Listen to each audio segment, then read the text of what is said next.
जय हिंद दोस्तों, स्वागत करता हूं एक बार फिर से आपके अपने YouTube channel GS hub by DS sir में। तो कैसे हो आप लोग? उम्मीद करता हूं आप सब अच्छे होंगे। दोस्तों, आज की श्रृंखला में हम देखने वाले हैं एक बार फिर से एसएससी सीएचएसएल एग्ज़ाम 2023।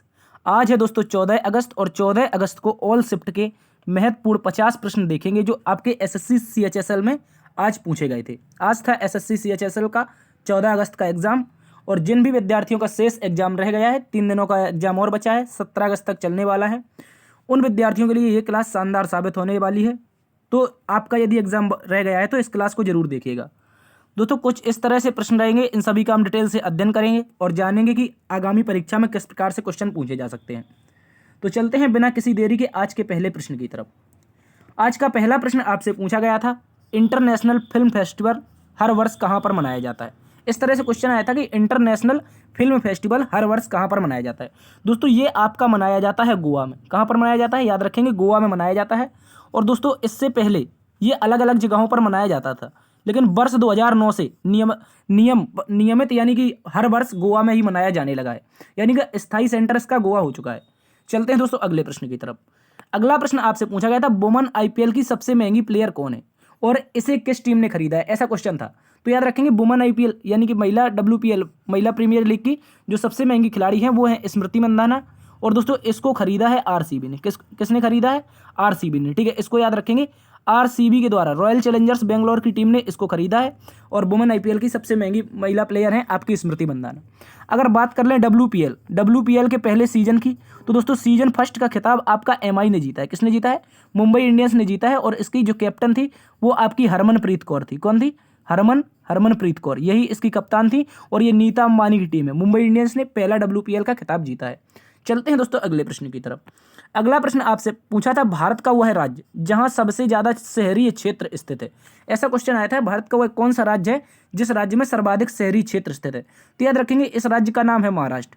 महाराष्ट्र का जो मैक्सिमम एरिया है दोस्तों, यहाँ का जो मैक्सिमम एरिया है ये दोस्तों आपका कैसा है? अर्बन, यानी कि शहरी है। ठीक है, इसको याद रखेंगे। ये सर आपका अर्बन क्षेत्र है, यानी कि शहरी क्षेत्र सर्वाधिक कौन से राज्य में आता है? महाराष्ट्र में। ठीक है, इसको भी याद रखेंगे आप लोग। चलते हैं अगले प्रश्न की तरफ।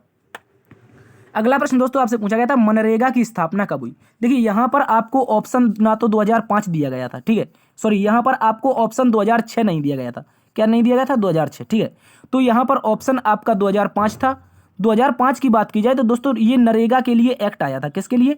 याद रखेंगे, नरेगा के लिए। ठीक है, नरेगा के लिए ये क्या आया था? एक्ट आया था दोस्तों। लेकिन 2009 में 2 अक्टूबर 2009 में नरेगा को मनरेगा के रूप में स्थापित कर दिया गया था, क्योंकि इसमें माँ का मतलब जोड़ दिया था महात्मा गांधी। क्या जोड़ दिया था? महात्मा गांधी। ठीक है, इसका पूरा नाम हो गया था एमजी नरेगा। ठीक है, तो महात्मा गांधी जो आपकी नेशनल रोजगार गारंटी योजना थी, इसके तहत दोस्तों याद रखेंगे 2 अक्टूबर 2009 को नरेगा को मनरेगा कर दिया था। और इसके तहत प्रति वर्ष 100 दिन रोजगार दिया जाएगा। एक व्यक्ति को प्रति वर्ष 100 दिन रोजगार दिया जाएगा। इसको भी आप लोग अच्छे से याद रखेंगे। और यदि पूछा जाए नरेगा, यदि क्या पूछा जाए दोस्तों आपसे, नरेगा पूछा जाए, तो नरेगा पूछा जाए तो बताना है आपको इसका जो एक्ट था दोस्तों, ये आपका 2005 में आया था। ठीक है, 2005 में आया था। और इसकी स्थापना 2 अक्टूबर 2006 को हुई थी। कब हुई थी? 2 अक्टूबर 2006 को। ठीक है, इसको याद रखेंगे। जबकि मनरेगा की स्थापना है, जो नरेगा को मनरेगा के रूप में स्थापित किया गया वर्ष 2009 में। चलते हैं अगले प्रश्न की तरफ। अगला प्रश्न दोस्तों आपसे पूछा गया था, एमएस सुब्बुलक्ष्मी को 1998 में कौन सा पुरस्कार दिया गया। तो दोस्तों एमएस सुब्बुलक्ष्मी जो थी दोस्तों, ये भारतीय संगीत की एक प्रसिद्ध संगीतकार थी। ठीक है, भारतीय संगीत की प्रसिद्ध संगीतकार थी। और दोस्तों ये कौन से संगीत से संबंधित थी? तो याद रखना है, दक्षिण भारत का संगीत को क्या कहते हैं हम लोग? कर्नाटक का संगीत कहते हैं। ठीक है, कर्नाटक संगीत से संबंधित थी। और 1998 में दोस्तों इन्हें क्या मिला था? भारत रत्न मिला था। और 1998 में ही संगीत के क्षेत्र में पहला भारत रत्न पाने वाली ये महिला बनी थी। ठीक है, तो संगीत के क्षेत्र में पहला भारत रत्न किसे दिया गया दोस्तों? ये आपका एमएस सुब्बुलक्ष्मी को दिया गया, जो कर्नाटक संगीत से संबंधित है। और इन्हें भारत रत्न मिला था 1998 में। चलते हैं अगले प्रश्न की तरफ। अगला प्रश्न दोस्तों पूछा था, प्रसिद्ध नर्तक युगल कमलिनी अस्थाना और नलिनी अस्थाना, ये किस क्षेत्र के लिए 2022 में दोस्तों इन लोगों को पद्म श्री मिला था। ठीक है दोस्तों, ये ऐसी एक नर्तक है, युगल नर्तक, और इनका नाम क्या है दोस्तों? कमलिनी अस्थाना और नलिनी अस्थाना। यानी कि ये दोनों मिलकर के डांस करती हैं। और कौन सा डांस करती हैं? तो याद रखेंगे दोस्तों, ये कथक डांस करती हैं। कौन सा? जो कथक शास्त्रीय नृत्य है आपका, क्लासिकल डांस है, यही करती हैं। और 2022 में दोस्तों कथक के लिए इन्हें क्या मिला? पद्म श्री मिला था। ठीक है, इसको याद रखेंगे। किसके क्षेत्र में मिला था? तो कला के क्षेत्र में। ठीक है, ये भी याद रखना है, कला के क्षेत्र में। और डांस क्या है, एक प्रकार की कला है। चलते हैं अगले प्रश्न की तरफ। अगला प्रश्न दोस्तों कह रहा है 36वें राष्ट्रीय खेल में सर्वाधिक पदक किस राज्य ने जीते थे। देखिए यहाँ पर एक क्वेश्चन बनता है सर्वाधिक पदक का, किसका, एक बनता है दोस्तों सर्वाधिक पदक का, ठीक है, और एक क्वेश्चन बनता है फर्स्ट स्थान का, ठीक है, फर्स्ट स्थान का। तो इनमें क्या अंतर है, तो दोस्तों जो सर्वाधिक पदक जीते गए थे वो आपके महाराष्ट्र के द्वारा, तो इसका पहले क्वेश्चन का आंसर क्या हो जाएगा, महाराष्ट्र हो जाएगा। सर्वाधिक पदक महाराष्ट्र ने जीते थे। जबकि प्रथम स्थान पर कौन आया था, आपका सर्विसेज आया था। क्या आया था, याद रखेंगे, सर्विसेज, ठीक है, सर्विसेज आपका पहले स्थान पर था, इसको याद रखेंगे, ठीक है। सर्विसेज क्यों पहले स्थान पर था, तो जो सर्विसेज था, ठीक है, याद रखेंगे, जो आपका सर्विसेज टीम थी, यानी कि जो भी सरकारी नौकरी के कर्मचारी हैं उनकी टीम जो थी, इनकी दोस्तों इन्होंने सर्वाधिक गोल्ड जीते थे। और जो भी टीम सर्वाधिक गोल्ड जीतती है वो आपकी प्रथम स्थान पर आती है, भले उसके पदक कम हो। जैसे कोई टीम ने 100 पदक जीते, उसमें से उसके 80 गोल्ड है, तो वो प्रथम स्थान पर आ जाएगी। यदि किसी टीम ने 140 पदक जीते और उसमें से केवल उसके 50 गोल्ड है, तो वो आपकी दूसरे स्थान पर आ जाएगी, ठीक है। तो इस प्रकार से याद रखेंगे, पदकों के मामले में महाराष्ट्र प्रथम स्थान पर था, जबकि आपका शीर्ष पर कौन था, तो सर्विसेज था। चलते हैं अगले प्रश्न की तरफ। अगला प्रश्न दोस्तों आपसे पूछा था पंडित बिरजू महाराज किस शास्त्रीय नृत्य से संबंधित है। ऐसा क्वेश्चन हम कई बार करा चुके हैं और इसका राइट आंसर हो जाएगा कथक, ठीक है, कथक से संबंधित है पंडित बिरजू महाराज। और दोस्तों इनको 1986 में पद्म विभूषण दिया गया था। क्या दिया गया था, पद्म विभूषण। ये भी आप लोग अच्छे से याद रखेंगे, इंपॉर्टेंट क्वेश्चन है। पंडित बिरजू महाराज आपके लखनऊ के बिंदादीन घराना से संबंधित थे। चलते हैं अगले प्रश्न की तरफ। अगला प्रश्न आपसे पूछा था किस कोशिकांग को कोशिका का डाकघर कहा जाता है। पोस्ट ऑफिस ऑफ सेल किसे कहा जाता है, तो याद रखेंगे दोस्तों गोल्जी काय को कहा जाता है। किसको कहा जाता है, गोल्जी काय को। कोशिका के पोस्ट ऑफिस यानी डाकघर के रूप में जाना जाता है। इसका नाम और इसके खोजकर्ता कैमिलो गोल्जी के नाम पर रखा गया है, ठीक है। और गोल्जी प्रोटीन और लिपिड अणुओं को से संसाधित संकुल बनाने में मदद करता है। विशेष रूप से प्रोटीन को कोशिका में प्राप्त किया जाता है, ठीक, गोल्जी काय की मदद से। आगे कह रहा है गोल्जी काय ये क्या लिखा है, परद्रव्यीय जालिका की नई कोशिका झिल्ली का उत्पादन करने हेतु काम करता है। और यह लाइसोसोम बनाने वाला कोशिका अंग भी है, ठीक है। तो लाइसोसोम भी आपका बनाता है गोल्जी काय, और गोल्जी काय को दोस्तों पोस्ट ऑफिस ऑफ सेल कहा जाता है, ठीक है। चलते हैं अगले प्रश्न की तरफ। अगला प्रश्न दोस्तों आपसे कह रहा है निम्नलिखित में से कौन से प्रायद्वीपीय भाग का हिस्सा नहीं है। तो दोस्तों अगर बात कर लें प्रायद्वीप की, तो वहां पर ऑप्शन आपको पंजाब दिया गया था। लेकिन यदि चर्चा करें दोस्तों प्रायद्वीपीय भारत की, तो इस प्रकार से हमारे कुछ भारतीय राज्य हैं, इनको आप लोग अच्छे से याद रखेंगे। ये आपके प्रायद्वीपीय भारत का हिस्सा है, जिनमें से आपका प्रथम स्थान पर आता है गुजरात। कौन आता है, यहाँ से हम लोग देखेंगे, पहले स्थान पर गुजरात आता है, दूसरे स्थान पर दोस्तों आपका महाराष्ट्र आता है, ठीक है। उसके अतिरिक्त आपका यहाँ पर छोटा सा राज्य गोवा आ जाता है। कौन आ जाता है, गोवा। उसके बाद दोस्तों आपका आ जाता है कर्नाटक, ठीक है, क्या आ जाता है, कर्नाटक। उसके बाद दोस्तों यहाँ पर आ जाता है आपका केरल, और आगे नीचे आ जाता है तमिलनाडु। क्या आ जाता है, तमिलनाडु। यहाँ पर आपका आ जाता है आंध्र प्रदेश, ठीक है, आंध्र प्रदेश। और यहाँ पर आ जाता है दोस्तों उड़ीसा। क्या आ जाता है, ओडिशा, ठीक है, इसको भी याद रखेंगे, ओडिशा आ जाता है। और ऊपर आपका वेस्ट बंगाल, ठीक है, वेस्ट बंगाल, ये याद रखना है। इतने जो राज्य हैं, ये सारे के सारे राज्य समुद्र से सीमा बनाते हैं। और दोस्तों ये सारे के सारे प्रायद्वीपीय भाग का हिस्सा हैं। जबकि ऑप्शन में जो पंजाब दिया गया था, ये आपका प्रायद्वीपीय भाग का हिस्सा नहीं है। ये दोस्तों भारत के उत्तर भारत के मैदानों का हिस्सा है, ठीक है, ये याद रखना है आपको। और ये सारे के सारे जो राज्य हैं, ये सारे के सारे समुद्र से सीमा बनाते हैं। और प्रायद्वीपीय भारत की सबसे बड़ी जो नदी है दोस्तों, ये आपकी गोदावरी है। कौन सी है, गोदावरी। इसको भी याद रखना है, ये महाराष्ट्र के त्र्यंबकेश्वर पहाड़ी से निकलती है, ठीक है, इंपॉर्टेंट क्वेश्चन है, याद रखेंगे, ठीक है। तो इसको आप सभी को याद रखना है, प्रायद्वीपीय भाग का हिस्सा कौन सा नहीं था, ऑप्शन पंजाब दिया था। चलते हैं अगले प्रश्न की तरफ। अगला प्रश्न दोस्तों आपसे पूछ रहा था उस्ताद असद अली खां किस वाद्य यंत्र से संबंधित है। तो असद अली खां की बात की जाए दोस्तों, ये क्या बजाते हैं, रुद्रबीड़ा बजाते हैं। रुद्रबीड़ा बजाने वाले प्रमुख कलाकारों में एक हैं आपके उस्ताद असद अली खां, ठीक है, इंपॉर्टेंट है, याद रखेंगे। चलते हैं अगले प्रश्न की तरफ। अगला प्रश्न आपसे पूछ रहा है यूरोपीय चैंपियनशिप लीग खेलने वाली प्रथम भारत की पहली महिला फुटबॉल खिलाड़ी कौन है। तो दोस्तों जो यूरोपीय चैंपियनशिप लीग है होती है आपकी, इसको खेलने वाली पहली भारतीय महिला फुटबॉलर कौन है, तो याद रखना है दोस्तों मनीषा कल्याण है। कौन है, मनीषा कल्याण। और दोस्तों ये भी याद रखना है 2022 में इनको, सॉरी 2023 नहीं, 2022 में इनको क्या मिला था, महिला फुटबॉल ऑफ द ईयर के खिताब दिया गया था भारत की तरफ से, ठीक है। तो भारत की महिला फुटबॉल ऑफ द ईयर कौन थी महिला के रूप में, तो याद रखना मनीषा कल्याण। ये भारत की नंबर 1 क्या है दोस्तों, महिला फुटबॉलर है। और दोस्तों इन्हें यूरोपीय चैंपियनशिप में खेलने का भी मौका मिला है, और इसके तहत ऐसा करने वाली भारत की पहली खिलाड़ी बन चुकी हैं। चलते हैं अगले प्रश्न की तरफ। अगला प्रश्न पूछा था ग्रुप 13 का 113वां तत्व कौन सा होता है। तो दोस्तों याद रखना है, ये होता है आपका निहोनियम। क्या होता है, याद रखेंगे, इंपॉर्टेंट क्वेश्चन है।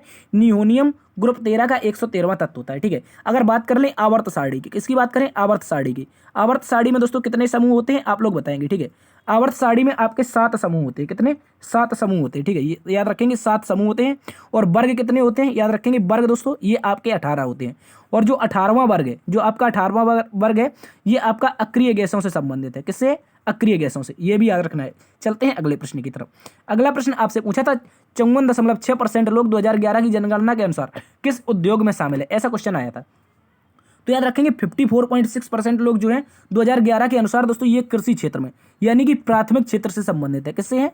प्राथमिक क्षेत्र से। इंपॉर्टेंट है, याद रखेंगे दोस्तों। 2001 में ये आपका जो आपका पॉइंट था, ये आपका 58.4 के समथिंग था। ठीक है, 58.4 समथिंग आपके लोग कृषि करते थे, लेकिन 2011 के अनुसार ये आपके कितने करते हैं? 54.6। ठीक है, तो इसको आप लोगों को याद रखना है। इसका राइट आंसर हो जाएगा कृषि क्षेत्र, जिसमें 5.6% लोग कार्य करते हैं। चलते हैं अगले प्रश्न की तरफ। अगला प्रश्न पूछा दोस्तों 0 से 6 वर्ष के बच्चों में पोषण की वृद्धि हेतु किस अनुच्छेद से संबंधित है? यानी कि जो पोषाहार है, अपने भारतीय लोगों के लिए पोषाहार की व्यवस्था की गई है, वो डीपीएसपी में। कहां पर? डीपीएसपी में। और डीपीएसपी का अनुच्छेद है आपका 47। अनुच्छेद 47 कहता है कि भारत के लोगों को पोषण से संबंधित क्या दिया जाएगा? प्रावधान किया जाएगा। और यहाँ पर नशा मुक्ति के लिए, यानी कि जो भी मदिरापान है, इसका क्या किया जाएगा? विरोध किया जाएगा। मदिरापान सेवन करने से रोका जाएगा। चलते हैं अगले प्रश्न की तरफ। अगला प्रश्न दोस्तों आपसे कह रहे हैं भारतीय संविधान में मौलिक अधिकारों का मुख्य उद्देश्य क्या है? तो भारतीय संविधान का जो मौलिक अधिकार है दोस्तों, ये भारतीय लोगों का सर्वांगीण विकास करना एक इसका मुख्य उद्देश्य है। क्या है? भारतीय संविधान के अंतर्गत मौलिक अधिकारों का जो मुख्य उद्देश्य है दोस्तों, ये आपका भारतीय लोगों का सर्वांगीण विकास करना। और बात कर ले फंडामेंटल राइट की। किसकी? फंडामेंटल राइट की। तो दोस्तों ये आपका हो जाएगा अनुच्छेद 12 से लेकर के अनुच्छेद 35 तक। ठीक है, और इसमें कुछ प्रमुख अनुच्छेद है, जैसे अनुच्छेद 32 संवैधानिक उपचारों का अधिकार है। ठीक है, इसके अतिरिक्त दोस्तों एक क्वेश्चन और आया था यहाँ पर कि निम्नलिखित में से कौन सा फंडामेंटल ड्यूटी है, यानी कि मौलिक कर्तव्य के बारे में पूछा गया था, निम्नलिखित में से कौन है? ठीक है, उसको भी आप लोगों को याद रखना है। चलते हैं अगले प्रश्न की तरफ। अगला प्रश्न पूछा दोस्तों तमिलनाडु के ब्रांड एम्बेसडर कौन है? तो याद रखेंगे तेलुगु के अभिनेता है दोस्तों, जिनका नाम सूर्या है। ये आप फोटो में इनको देख सकते हैं। तेलुगु अभिनेता कौन है? सूर्या। इनको बनाया गया है ब्रांड एम्बेसडर। कहाँ का? तमिलनाडु का। इंपॉर्टेंट है, याद रखेंगे। चलते हैं अगले प्रश्न की तरफ। अगला प्रश्न कह रहा है उस्ताद बिस्मिल्लाह खान किस वाद्य यंत्र से संबंधित हैं? तो बात करें उस्ताद बिस्मिल्लाह खान की, तो ये हो जाएंगे आपके शहनाई से। कहाँ से हो जाएंगे? शहनाई से। इंपॉर्टेंट है दोस्तों, शहनाई के सबसे प्रसिद्ध जो वादक थे वो आपके उस्ताद बिस्मिल्लाह खान ही है। ठीक है, चलते हैं अगले प्रश्न की तरफ। अगला प्रश्न पूछा दोस्तों अंटार्कटिका अधिनियम भारत में भारतीय मंत्रालय के अंतर्गत आता है, यानी कि ऐसा कौन सा मंत्रालय है जिसके अंतर्गत आपका अंटार्कटिका अधिनियम आता है? दोस्तों ये आता है आपका पृथ्वी विज्ञान मंत्रालय के अंतर्गत। किसके अंतर्गत? पृथ्वी विज्ञान मंत्रालय के अंतर्गत। और जो इसके मंत्री हैं दोस्तों, इसके जो मंत्री हैं वो डॉक्टर जितेंद्र सिंह है। कौन? याद रखेंगे, डॉक्टर जितेंद्र सिंह। ठीक है, डॉक्टर जितेंद्र सिंह दोस्तों ये आपके मंत्री हो जाएंगे। किसके? पृथ्वी विज्ञान मंत्रालय के। ठीक है, और 2022 में ये मिशन लॉन्च होता है अंटार्कटिका अधिनियम। ठीक है, पृथ्वी विज्ञान मंत्रालय के अंतर्गत आता है। चलते हैं अगले प्रश्न की तरफ। अगला प्रश्न पूछा था इनमें से कौन सा मौलिक अधिकार है? तो मौलिक अधिकार का एग्जैक्टली ऑप्शन तो पता नहीं है। इनमें से आप याद रखेंगे समता या समानता का अधिकार अनुच्छेद 14। कुल मिलाकर के 6 मौलिक अधिकार हैं जो आपके फंडामेंटल राइट हैं दोस्तों, ये आपके 6 हैं। और इनमें से पहला है समता या समानता का अधिकार जो अनुच्छेद 14 से 18 है। दूसरा है स्वतंत्रता का अधिकार अनुच्छेद 19 से 22। तीसरा है शोषण के विरुद्ध अधिकार अनुच्छेद आपका 23 से 24। और धार्मिक स्वतंत्रता का अधिकार आपका अनुच्छेद 25 से 28। संस्कृति एवं शिक्षा संबंधी अधिकार अनुच्छेद 29 और 30। और संवैधानिक उपचारों का अधिकार अनुच्छेद 32। दोस्तों इस अनुच्छेद 32 को बाबा साहब भीमराव अम्बेडकर के द्वारा क्या कहा गया? भारतीय संविधान की आत्मा कहा गया है। चलते हैं अगले प्रश्न की तरफ। अगला प्रश्न पूछा दोस्तों धर्मपाल के द्वारा किस विश्वविद्यालय की स्थापना की गई थी? तो याद रखेंगे धर्मपाल ने दोस्तों विक्रमशिला विश्वविद्यालय की स्थापना की थी। और ये वर्तमान में भागलपुर डिस्ट्रिक्ट बिहार में पड़ता है। ठीक है, वर्तमान में तो ये खंडर हो चुका है, लेकिन ये इसके जो अवशेष हैं ये कहाँ पर मिलते हैं? भागलपुर बिहार में। विक्रमशिला विश्वविद्यालय आपका धर्मपाल के द्वारा स्थापित था। और धर्मपाल आपका पाल वंश का क्या था? राजा था। कौन से वंश का? पाल वंश का। इसको भी याद रखना है। चलते हैं अगले प्रश्न की तरफ। अगला प्रश्न दोस्तों कह रहा है आपका 2011 की जनगणना के अनुसार सबसे कम लिंगानुपात वाला राज्य कौन था?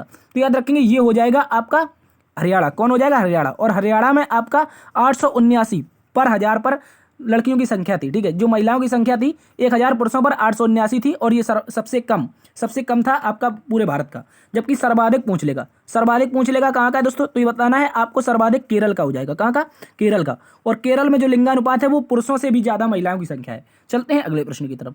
अगला प्रश्न पूछा दोस्तों पदायनी नृत्य किस राज्य से संबंधित है? तो याद रखेंगे जो पदायनी लोक नृत्य है ये आपका केरल का है। कहाँ का है दोस्तों? केरल का।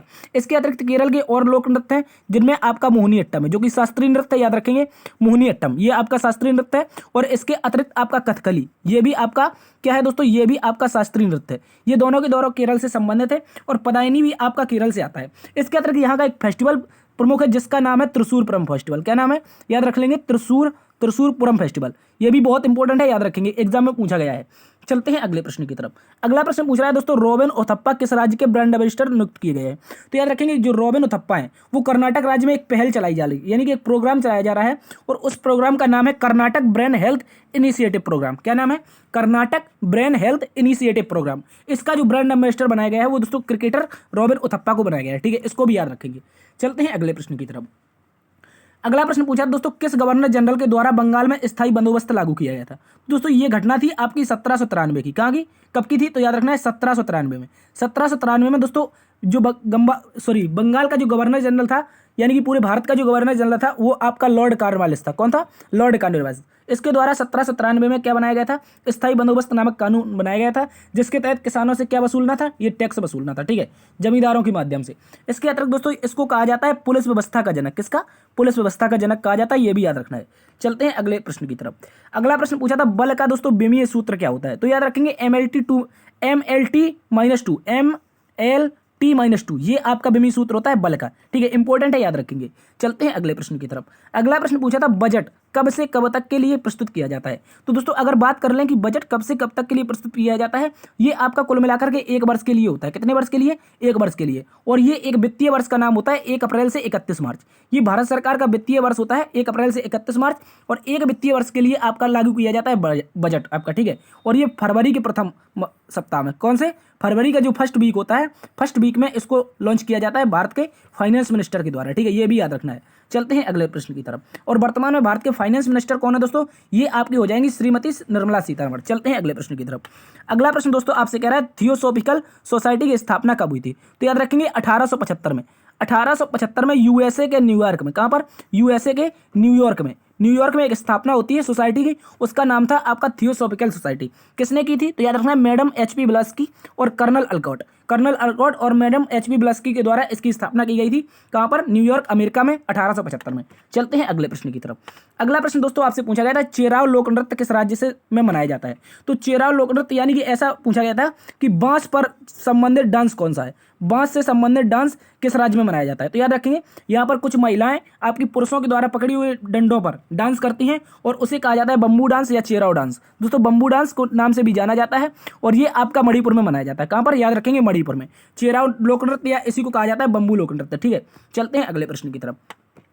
अगला प्रश्न पूछा था दोस्तों, बेलाडेला की पहाड़ी किस राज्य में स्थित है? या फिर ऐसा क्वेश्चन था कि बेलाडेला की पहाड़ी में कौन सा अयस्क उत्पादित होता है? तो याद रखेंगे ये एक हेमेटाइट अयस्क होता है। क्या? याद रखेंगे हेमेटाइट अयस्क के नाम से बेलाडेला की पहाड़ियों में निकलता है, और जो बेलाडेला की पहाड़ियां ये आपकी छत्तीसगढ़ में है। इंपॉर्टेंट है, याद रखेंगे। चलते हैं अगले प्रश्न की तरफ।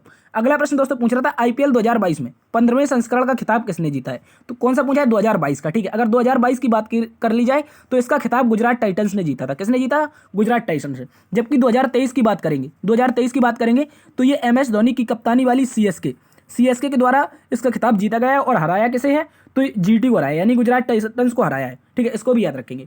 इसके अतिरिक्त याद रखना है, भारत की पहली स्पोर्ट कंपनी जो है आपकी यूनिकॉर्न बनी है, वो आपकी CSK है, ठीक है, इसको भी आप लोग अच्छे से याद रखेंगे। चलते हैं अगले प्रश्न की तरफ।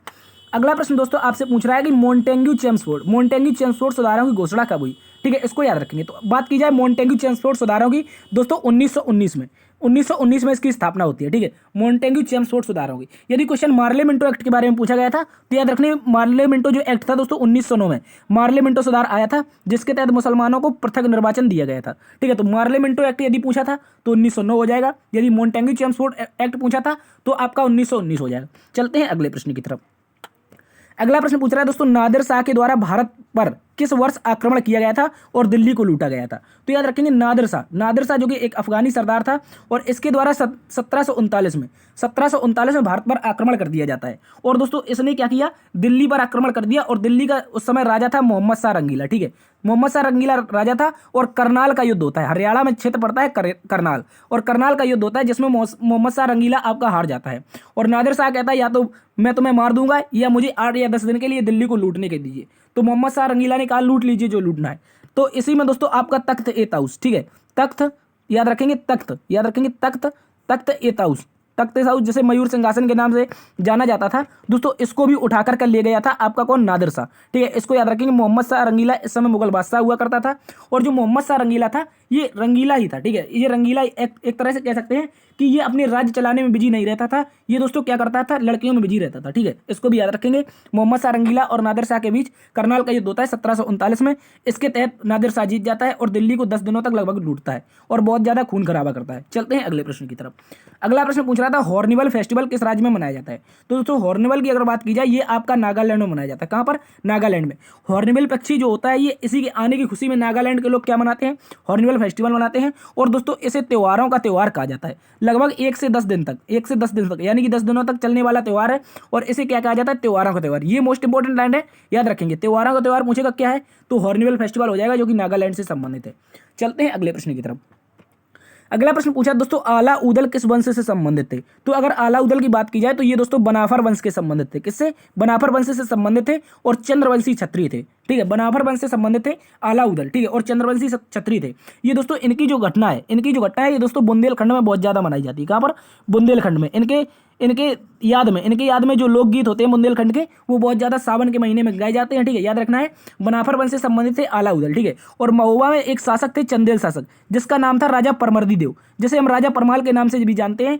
इन्हीं के सेनापति हुआ करते थे। कौन? आला उदल। और आला उदल जब सेनापति हुआ करते थे तो दिल्ली के शासक जो आपके पृथ्वीराज चौहान द्वितीय थे, इनके द्वारा कई बार आक्रमण किए गए महोबा पर, लेकिन महोबा को बचाने का जो श्रेय जाता है वो आपके आला उदल को ही जाता है, ठीक है। तो ये बनाफर वंश के संबंधित थे। इन्होंने आपके राजा जो दिल्ली के थे, यानी कि कह सकते हैं चौहान शासक, आपके जो जिन्होंने क्या किया था दोस्तों, याद रखेंगे, पृथ्वीराज चौहान, उनको हराने में जो सहयोग किया था परमाल का, तो किसने किया था? आला उदल ने, ठीक है। चलते हैं अगले प्रश्न की तरफ। अगला प्रश्न कह रहा है दोस्तों 2011 की जनगणना के अनुसार सर्वाधिक साक्षरता दर वाला राज्य कौन सा है। तो याद रखेंगे सर्वाधिक साक्षरता आपकी केरल में, इंपॉर्टेंट है, याद रखेंगे। चलते हैं अगले प्रश्न के। इसके अलावा यदि पूछ ले सबसे कम, क्या पूछ ले? सबसे कम साक्षरता लिटरेसी पूछ ले तो कोई बताना है आपको, तो बताना है दोस्तों बिहार, ठीक है। बिहार के बारे में बताना है, ये भी याद रखना है। चलते हैं अगले प्रश्न की तरफ। अगला प्रश्न दोस्तों पूछा था मैड्रिड स्पेन मास्टर्स का खिताब किसने जीता है। तो मैड्रिड स्पेन मास्टर्स का खिताब दोस्तों जीता है एक खिलाड़ी है इंडोनेशिया की। कहाँ की? इंडोनेशिया की बैडमिंटन खिलाड़ी है, जिनका नाम है ग्रोगेरिया मरिस्का और तुनजुंग, ठीक है। ग्रोगेरिया मरिस्का तुनजुंग, ये नाम की खिलाड़ी है। इन्होंने मैड्रिड स्पेन मास्टर्स का खिताब 2023 में जीता है और फाइनल एकल में इन्होंने किसे हराया है, तो भारत की पीवी सिंधु को हराया है। किसे हराया है दोस्तों? पीवी सिंधु को हराया है, ठीक है। यदि उपविजेता पूछा था तो दोस्तों याद रखना है आपको, ये आपकी पीवी सिंधु हो जाएगी। कौन हो जाएगी? पीवी सिंधु। जबकि खिताब किसने जीता है? ग्रोगेरिया मरिस्का तुनजुंग ने, ठीक है। इंपॉर्टेंट है, इंडोनेशिया की खिलाड़ी थी। चलते हैं अगले प्रश्न की तरफ। तो ये थी साथी आज की क्लास। उम्मीद करता हूँ आज का एनालिसिस आपको पसंद आया होगा। दोस्तों यहाँ पर हमने जो एनालिसिस किया वो केवल क्वेश्चन आंसर के फॉर्मेट में किया है, क्योंकि इससे टाइम वेस्ट होता है, ठीक है। तो टाइम वेस्ट नहीं करना है। जिनका भी एग्जाम रह गया उसके लिए इंपॉर्टेंट सेशन रहने वाले हैं, इनको आप लोग जरूर देखिएगा। यदि सेशन पसंद आया है तो एक बार से लाइक कीजिए, शेयर कीजिए। यदि चैनल पर नए हैं तो सब्सक्राइब जरूर कर ले। इससे क्या होगा दोस्तों, जब भी हम एनालिसिस लाएंगे तो आपके पास नोटिफिकेशन पहुंच जाएगा। देखते रहिए जी सब बाय डियर सर। बड़ों का सम्मान करना, छोटों को प्यार देना। तब तक के लिए अपना भी ख्याल रखना। मिलते हैं कल एक नई क्लास में नई ऊर्जा के साथ। तब तक के लिए जय हिंद।